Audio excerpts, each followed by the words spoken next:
Hey guys, Inky here, and recently the 3DS just hit a decade old. I remember picking up my own 2DS in 2014 and getting all sorts of games like Animal Crossing and Super Mario 3D Land, and had a great time finishing through the games.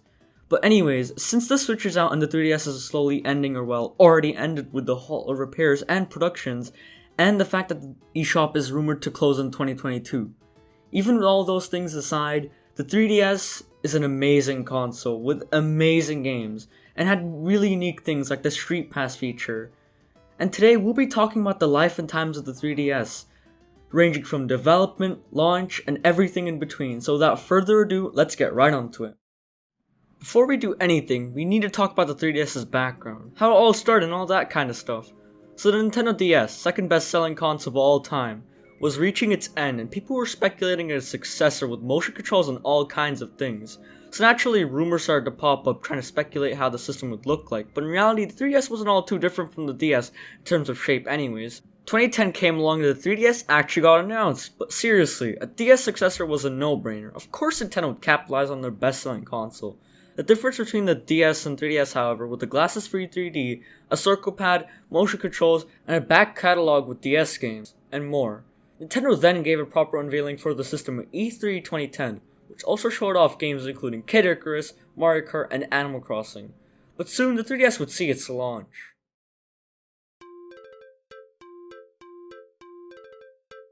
The system's launch absolutely blew. It struggled in sales and even got an $80 price cut. Yikes. Things weren't looking so good for Nintendo at launch, but you may ask, how? The console had all these amazing features and games, but no one wanted to buy it. Well, part of that had to do with barely having any content at launch. Nintendo poorly handled the 3DS's launch, ranging from a mediocre launch lineup to the inaccessible eShop. The system just wasn't worth it at launch. Sure, there were things to buy, and the console had all these games coming out soon, but that did not stop sales from bombing. If the 3DS just released a little later, maybe these issues wouldn't occur, but what do I know. Though soon, the console wouldn't stay like this. After a specific title releasing soon enough, just saving the console in these dire times, Super Mario 3D Land. At the time, this is what the 3DS exactly needed. The game wasn't as groundbreaking as, let's say, Super Mario Galaxy, but it did the job, bringing in sales for the 3DS. This is where the 3DS truly started to shine, and the hits just kept on going. Animal Crossing New Leaf, Ocarina of Time 3D, the Pokemon games, you probably get where I'm going here. The 3DS was doing amazing, and that prompted Nintendo to make 3DS revisions, bringing us over to our next topic.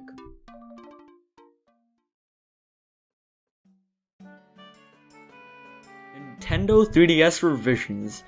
Nintendo sure made a lot of them, starting with the 3DS XL, which was basically just a bigger 3DS and that's kinda it. However, they soon released the 2DS, which basically removed the console's gimmick, the 3D. I think this revision was made specifically to silence the complaints about the 3D, even though you can literally turn it off. Anyways, we then got the new Nintendo 3DS XL and the new Nintendo 3DS, which actually added something this time. We got this tiny excuse of a circle pad that surprisingly works well, a built-in NFS reader, enhanced face tracking 3D, and better performance. Overall, decent upgrade, better than the 3DS XL.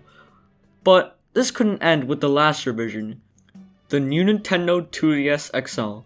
Basically everything the new Nintendo 3DS did, minus the 3D part. Now, I've been talking a lot about the background and revisions, but what about the actual console itself? Well, to start things off, the home menu. I personally like this design and love it even more when you can add themes to your console to really spice things up. Introducing the Theme Shop, home to many 3DS themes that aren't that expensive and add a really nice touch to your 3DS, even changing the 3DS background and jingle when you start up software. It also helps that this thing had quite a library of themes to pick up from. Right next to the Theme Shop, we got badges, another neat way to customize your menu using badges from different franchises and placing on your menu. It was a nice novelty and you could even combine badges to do all sorts of things, although you had to get this 3D Start app to get these badges. Finishing up the design part of the 3DS menu, we then have Street Pass, a really interesting and unique concept that goes like this. You put your 3DS on sleep mode and take it outside with you. When you walk by someone with a 3DS, you tag them, and they visit your 3DS. That's not all, but you can even play games with them ranging from aiding you in quests in Find Me or giving you puzzle pieces to solve a puzzle in Puzzle Swap. I honestly wish Nintendo would make more stuff like this. There isn't really anything like this on the Switch. We just get a basic menu, not even themes if you don't even count the supposed black and white themes. That's another topic for another day. Moving along, augmented reality was also achieved on the 3DS with AR games, another factory app that uses these cards to display AR games, as it says in the title. You could do multiple things ranging from drawing to playing golf. Download Play was honestly an amazing feature that saved people from buying games just to play with someone. It originated as a DS application and works on a few local multiplayer games where if someone has the game and it's Download Play compatible, they can play with someone who does not have the game. For example, in Mario Kart, if I own Mario Kart and the other person does not own Mario Kart, we can boot up Download Play and we can both play. It works on a few games but not all. Nintendo Zone was this download service that let users download demos and other neat things from a download station or hotspot. 3D photography is also a thing, but sadly I never tried it. Virtual Console also came back stronger than ever on the 3DS, although sadly, GBA and NES games were locked to early adopters to the 3DS, but soon we got NES games but not GBA games. Weird decision, but okay. The 3DS could play Game Boy Color, Sega Game Gear, NES, and SNES, and if I'm going to be honest, Virtual Console looked amazing on the 3DS, and with the addition of being able to play DS games, the 3DS was a really good way to play older titles. And with the addition of Homebrew, you can expand it and go as far as to play N64 games, which just goes to show the power of the 3DS. The 3DS was also the first Nintendo console to have a proper online distribution store, without having retail games and a lot of hidden gems. And the Virtual Console along with some apps and trailers that you can download, and that basically, in a nutshell, sums up some of the console's features. Moving on to the games. What would a console be without them? The 3DS had some amazing first-party titles, but third-party wasn't their best. We'll start with the first-party titles, and first up we've got things like Super Smash Bros. For 3DS. A full-blown Super Smash Bros. Game in your hands. At the time, this was amazing. The idea of carrying a full-blown Super Smash Bros. Game in your hands was just mind-blowing, so kudos to Nintendo for putting out Super Smash Bros. For 3DS. Animal Crossing was also a blast, one of the best Animal Crossing games, if not the best, even doing better than New Horizons. Which made me revisit and start a fresh new town due to my town being, let's just say not the best. Oh, and did I forget to mention the amount of platformers on the system? The 3DS and Wii U era truly capitalized on the 2D platformer genre, which wasn't all bad, but I think we got a bit too many. New Super Mario Bros. 2, Donkey Kong Country Returns, the Kirby games, and Chibi Robo Ziplash.